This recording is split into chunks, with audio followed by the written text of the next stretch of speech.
Good morning. This is John from the Springs Mennonite Church, and I'm here today to continue talking about the book of Leviticus. Now, as I said before, this might seem a little strange to be finding encouraging words in this particular book. If you've ever read it, it's a little cumbersome in terms of finding some good encouraging words. Most of it seems to be rules. But there are some nuggets in here that are worth looking at, I think.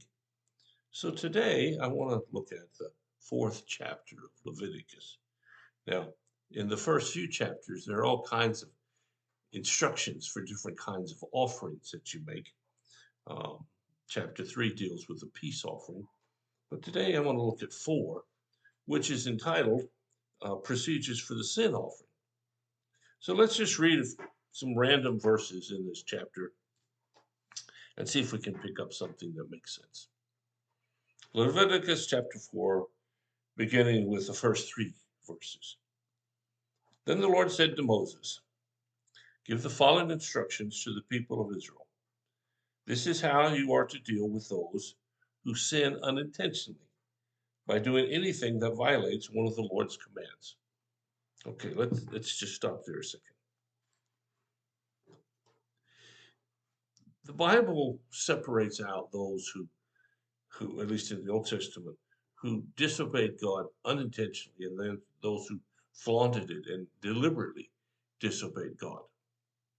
Most of us kind of fit into the first category. We do things that we don't really intend to offend God, but we just didn't really think about it. It's not like we're going to go out and what do you say, stick your nose up in the air towards Him. More of it's just kind of unintentional kind of stuff. But yet, what it says here is that you violate anything, anything that goes against one of God's commandments. The point being here that God's commandments encompass our whole lives. Even in the New Testament, it says if you think about this, then that's a sin. And you can focus on that notion of sin so much that you forget that there's a redemption that follows in this part and carries over to the New Testament through the blood of Jesus. So the point being here that you and I don't do the best that we can do. I've heard it said many times, if you do the best you can and you don't do anything really awful, you're okay. Well, I never do the best that I can. I do sometimes really well and sometimes really not so well. But none of us ever do the best we can do. We could always have done something better in terms of following God and following His instructions.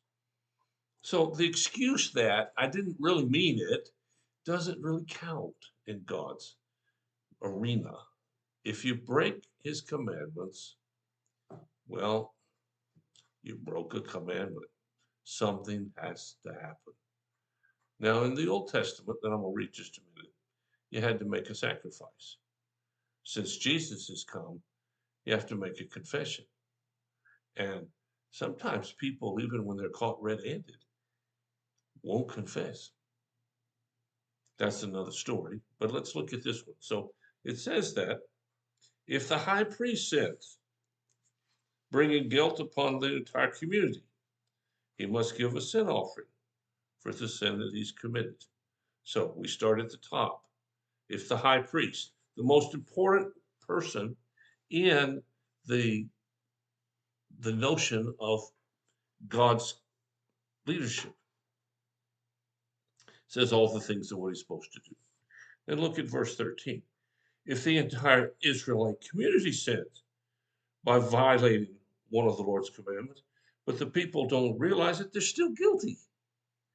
So even if you don't realize it, this says you're still guilty. The point being here that we live in a sinful world. And in a sinful world, people sin.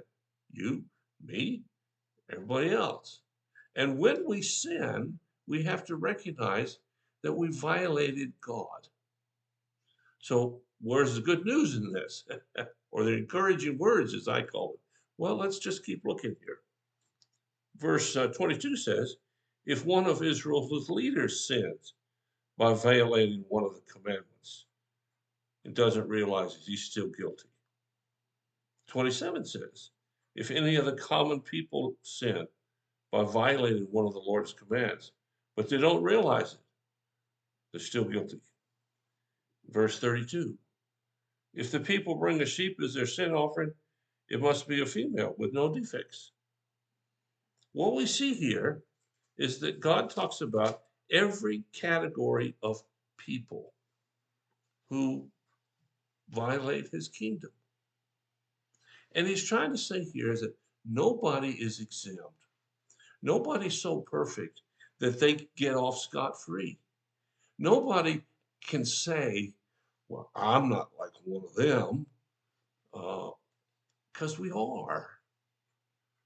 So where's the encouraging news? Well, in every case, God makes a way for the person to be restored, or the group, even if they unintentionally did something. There's still a way to be forgiven. And Jesus comes along and makes a universal way of forgiving, which is the accepting the sacrifice that he makes on our behalf. So here we can see it doesn't really matter how much you think of yourself or how little you think of yourself. A lot of people think that they're worthless. A lot of people think they can't do anything any good. A lot of people think, well, I'm not talented. But we all are. We are all made in the image of God. And when we mess up, which we are going to do, okay, even in the book of Leviticus, God still provides a way to overcome that messing up. You see, there's nothing you can do that will get God to say about you, I'm done, forget it, no chance. Now, I grant you, there's some people who act like that and think that it doesn't matter to God. And one of these days, they'll find out that they weren't so smart after all. But for the average guy, you and me, and your neighbor, and the guy across the street, or the lady down the road, we're just regular people. And for every one of us, God prepares a way and has a way for us to be restored to Him.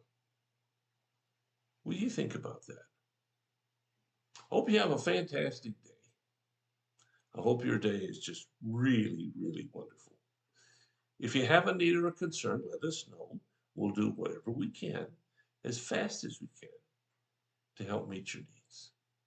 Thanks so much for listening. I'll be back tomorrow and share another thought.